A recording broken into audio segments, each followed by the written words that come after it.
This is Nancy from Nancy's Garden Soap Co. And I got this recipe for making a soap dough, and I didn't have most of the ingredients. So I'm making my own soap dough. And one of the things that they said was you can use goat's milk, fresh goat's milk, which I don't have. So, and I did look at the store, and I have used goat's milk powder before, and I do know places where I could get goat's milk. I just don't feel like driving to those areas. So I've modified the recipe enough that I can call it my own.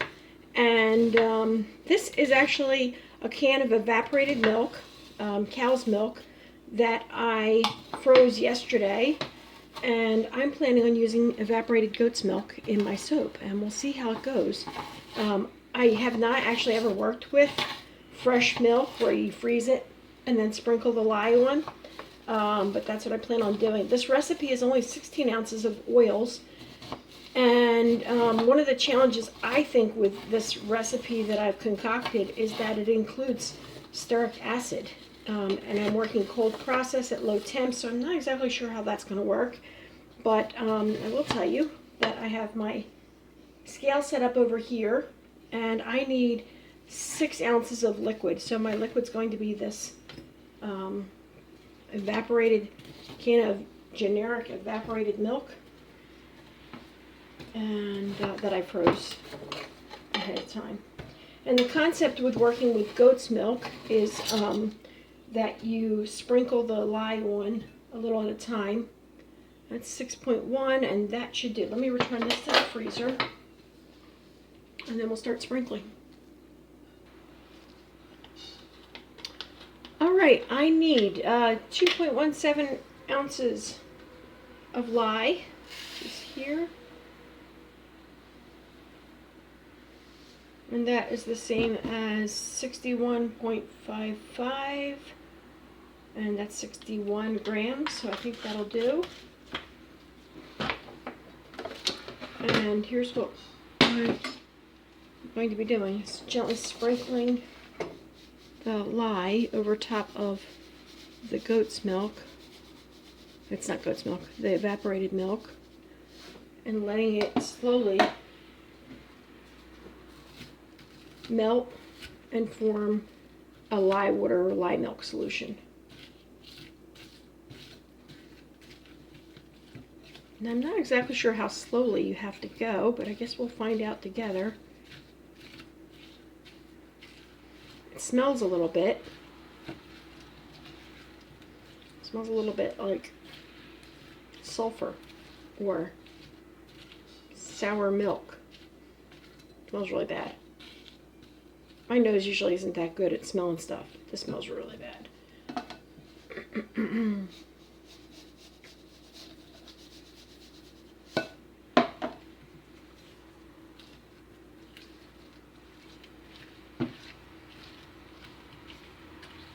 I'm watching the clock so that I can see how long this actually takes.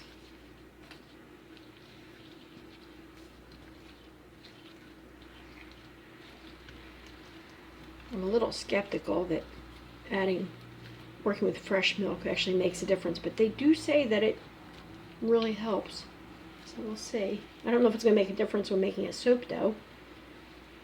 And then the other challenge is that the oils that I have, in order to get the stearic acid is actually like a waxy material made from plants. It's a triple pressed stearic acid vegetable type, and it's waxy, so to get it to melt you have to get the temperatures up high, which is a bit strange if you're trying to do a cold process. Cold process usually have to work with low temps and not something that's normally added to hot process like stearic acid is. Stearic acid is often used for like shaving soaps in a hot process method. All right, this doesn't smell nearly as bad right now. It feels nice and smooth when I stir it. Still a little bit, has a few little frozen spots in it.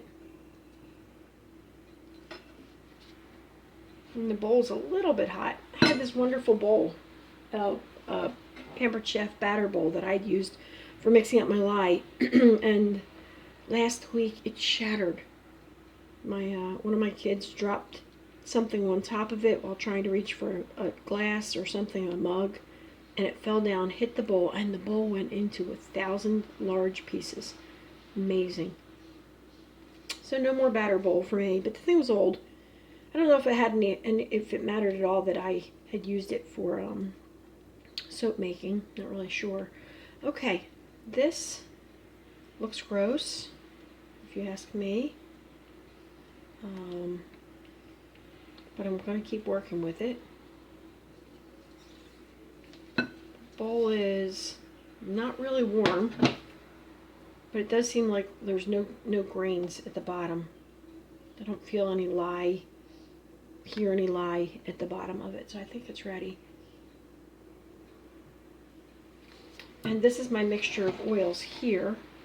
It's castor, coconut, olive, stearic acid, shea butter, and tallow. Make sure we're in the screen. Add that in. I don't have to drop it. I missed my handle on my batter bowl.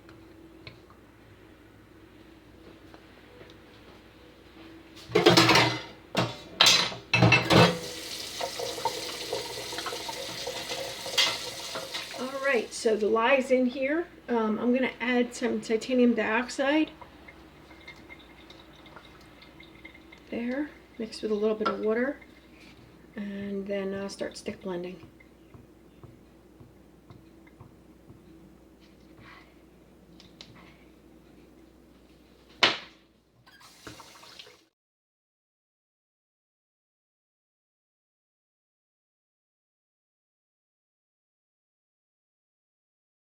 Alright, this is starting to warm up a little bit, and I need to get it into a container so that it can cool off.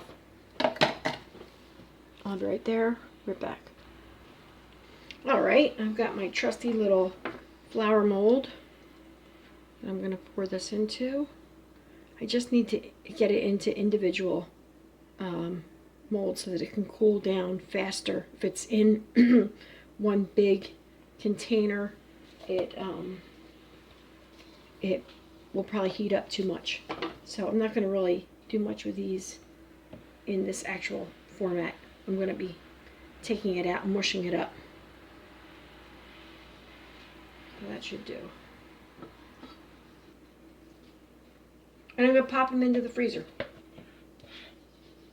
along with this container with what's left right there, just to get it to cool off quickly.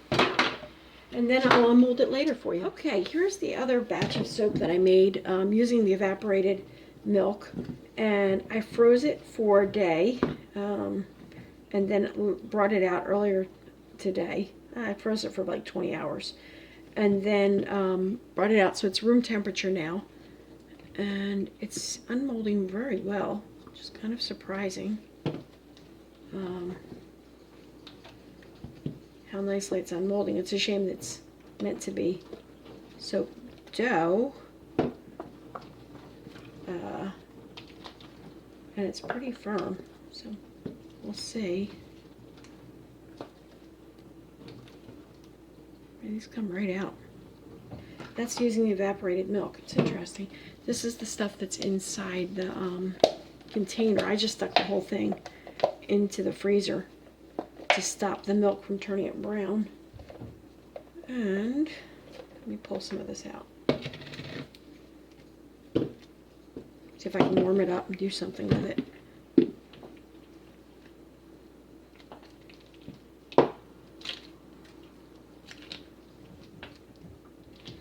What I did to come up with this formula was I purchased the soap dough recipe from Great Cakes, and then I just changed it according to the fat profile. I ran their recipe through a the soap calculator, and then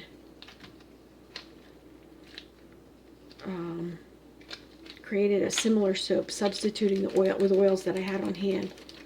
I think think that's kind of cool. It's a little bit firm, sticks a little bit to my gloves. Let's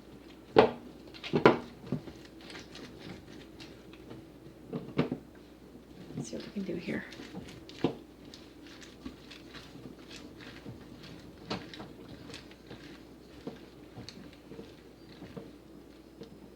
I haven't tried to color it. It does bend. Let's see if we can flatten it out.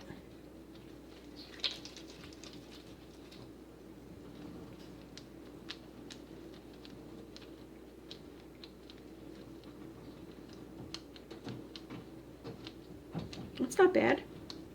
Let's see what we can do with this. All right, so I'm flattening this out, and then I'm going to curl it like this to form the beginning of a rose. And then I'm going to make another one. Because I have you here, I can play. Well,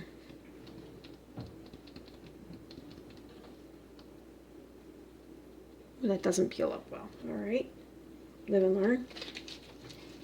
It smells a little bit funny to me. I smell something a little bit funny. Yeah, it's a little bit, I don't know whether that's something that has to do with the milk. I'm pretty sure it has something to do with the milk that's in it. It has an unusual scent to it. If you've made soap with goat's milk or fresh milk, maybe you can help me out and tell me if that's something that's normal or goes away. Get a little lump there.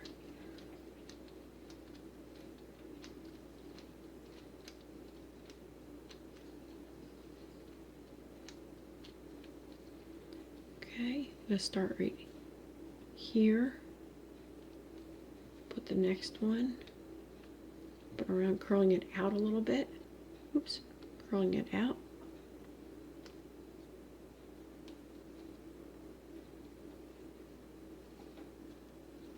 And then make another one.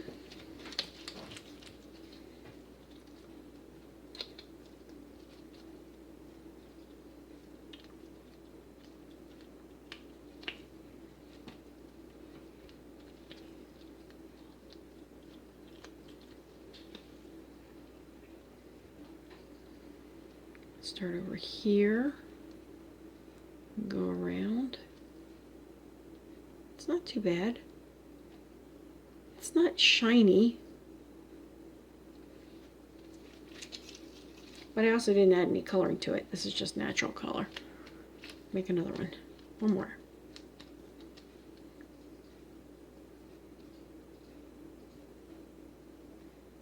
I'm gonna put this one right about here. So I'm gonna say that's not too terrible. You know, you might want to try doing some kind of similar recipe like I did. Buy the one from Great Cakes. I think it was $7. Great Cake Soap Works, the soap challenge, and modify it. I could probably work with that. So there you go. Not perfect, but definitely a good start for making my own roses and other decorations for my soaps. Ta-da! Thanks for watching.